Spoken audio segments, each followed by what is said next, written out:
Then Philippine Constabulary Chief and AFP Vice Chief of Staff Fidel Ramos was among the key players in the EDSA People Power Revolution. From 1986 until 2014, he was present in every February 25 celebration. Today he missed the occasion but has a message to the Filipino nation. This report by Freddie Abando.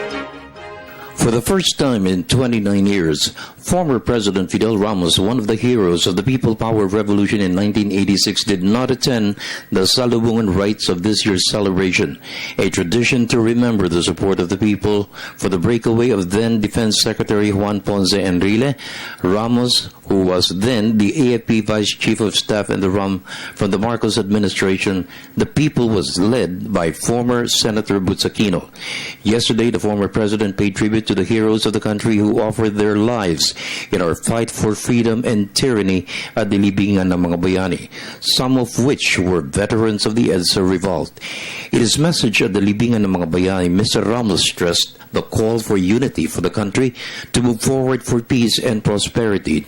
Time for leadership, time to be one, time to care, dare and share. Because we have to learn more about the true nature, the patriotic nature of the Filipino, symbolized by those that stood steady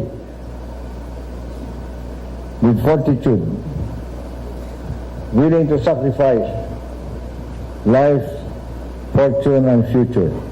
Mr. Ramos also cited 5 C's for the country to move forward, learning from the Mama Sapano incident, lessons for the country's leaders, the AFP, the PNP, and the people.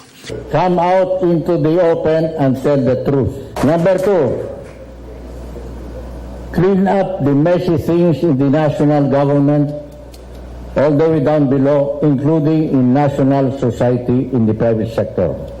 Consolidate the Philippine national team, because we are being broken up by disunity, by conflict of interests. For the armed forces, the national police, our security organizations, and they are really doing a good job, let me tell this to you. But they must be reminded of simple things, where the people must be involved in protecting our dear beloved Philippines. I said, simple lang ito.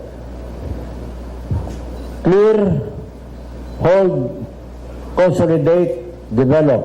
That is the process of securing our threatened barangays and the people therein, and at the same time maintaining and reinforcing our national security. Consolidate. Bring in the local officials. Let them perform their constitutional, mandatory legal functions.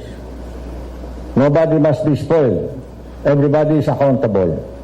Every barangay, kagawad, being paid by the government is an intelligence asset, as must report to his superior of what he observes as indicators of trouble. And lastly, develop. CHCD, clear, develop, bring in the private sector. For the People's Television Network, this is Freddie Abando reporting.